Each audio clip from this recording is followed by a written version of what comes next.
एक बार गौतम बुद्ध अपने शिष्यों के साथ बैठकर उन्हें कुछ समझा रहे थे। बुद्ध के सभी शिष्य बुद्ध को बड़े ध्यान से सुन रहे थे।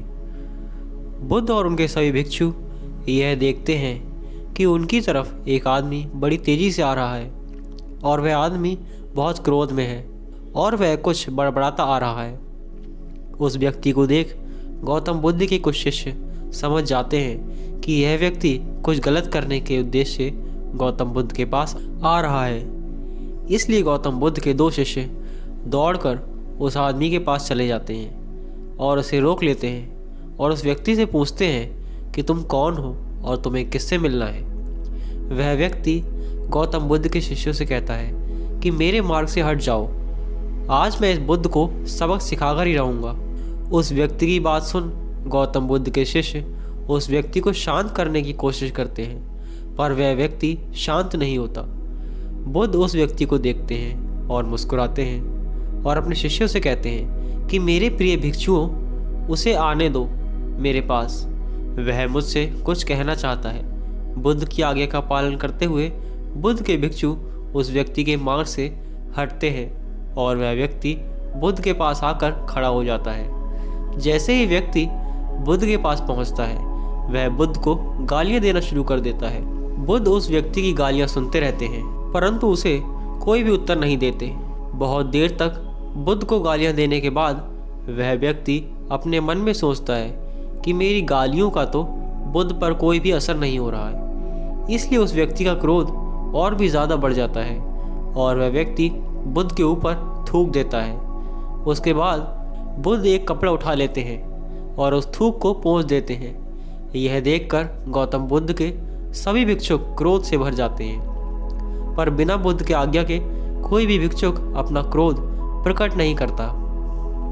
वह व्यक्ति दोबारा से बुद्ध के ऊपर थूकता है और बुद्ध दोबारा से एक कपड़ा उठाते हैं और उस थूक को साफ कर लेते हैं और मुस्कुराकर उस व्यक्ति से कहते हैं कि मित्र, तुम कुछ और कहना चाहते हो।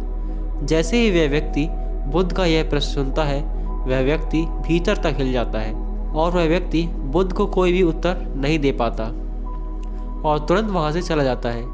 बुद्ध के सभी भिक्षुओं के मन में यह प्रश्न होता है कि उस व्यक्ति ने बुद्ध को इतना अपमान किया, लेकिन बुद्ध ने उस व्यक्ति को यह क्यों कहा कि क्या वह और कुछ कहना चाहता है। सभी भिक्षुओं में से एक भिक्षुक बुद्ध से कहता है कि आपने उस व्यक्ति से यह क्यों कहा कि क्या वह और कुछ कहना चाहता है, जबकि यह तो स्पष्ट था कि वो व्यक्ति यहाँ कुछ कहने नहीं आया था, बल्कि वह तो आपका अपमान करने के लिए आया था।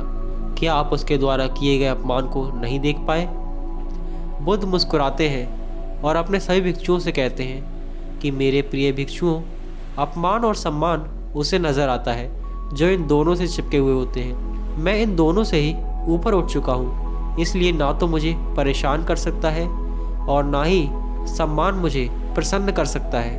वह व्यक्ति बुद्ध का अपमान करके अपने घर तो चला जाता है, लेकिन पूरी रात सो नहीं पाता। उसके मन में सिर्फ यही प्रश्न घूमता रहता है कि मैंने बुद्ध का अपमान किया, उन्हें गालियाँ भी दी, फिर भी उन्होंने मुझसे यह क्यों पूछा कि क्या मैं कुछ और कहना चाहता हूँ, जबकि मैं वहाँ कुछ कहने नहीं बल्कि उनका अपमान करने गया था। अगले दिन वह व्यक्ति सुबह सुबह जल्दी उठकर बुद्ध के पास चला जाता है और उनकी चरणों में लेट जाता है। बुद्ध के सभी शिष्य उसको देखकर आश्चर्यचकित होते हैं कि जो व्यक्ति कल बुद्ध का अपमान करके गया था, आज वह रो रहा है और बुद्ध के चरणों में पड़ा है। बुद्ध उस व्यक्ति को उठाते हैं और उस व्यक्ति से कहते हैं कि मित्र, क्या तुम और कहना चाहते हो।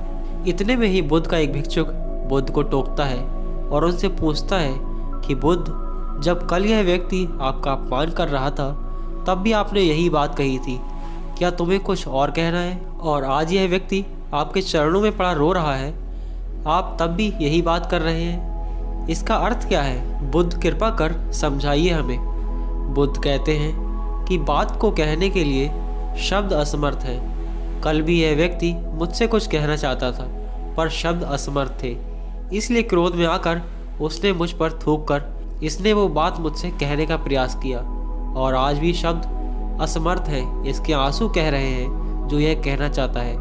उसके बाद वह व्यक्ति बुद्ध से कहता है कि बुद्ध, मुझे क्षमा कर दीजिए, मैंने आपका अपमान किया है। बुद्ध कहते हैं कि तुम्हें क्षमा मांगने की कोई भी आवश्यकता नहीं है, क्योंकि क्रोध भी तुमने किया और उसकी पीड़ा भी तुमने ही पाई। इसमें तुमने दूसरे किसी को क्या नुकसान पहुंचाया है। बुद्ध अपने सभी भिक्षुओं को और उस व्यक्ति से कहते हैं कि क्रोध जलते हुए अंगारे की तरह है, जिसे हम अपने हाथ में पकड़ते हैं किसी और पर फेंकने के लिए, और सर्वप्रथम उस अंगारे से हमारा ही हाथ जलता है। तो दोस्तों, यह गौतम बुद्ध के जीवन की कहानी को सुनकर आपको क्या सीखने को मिला, यह नीचे कमेंट बॉक्स में ज़रूर बताएं। साथ ही अपने दोस्तों के साथ इस कहानी को शेयर करें और चैनल को सब्सक्राइब करें। तो चलिए मिलते हैं एक और ज्ञानवर्धक वीडियो में। तब तक के लिए देखते रहिए रोज़ इंस्पायर्ड।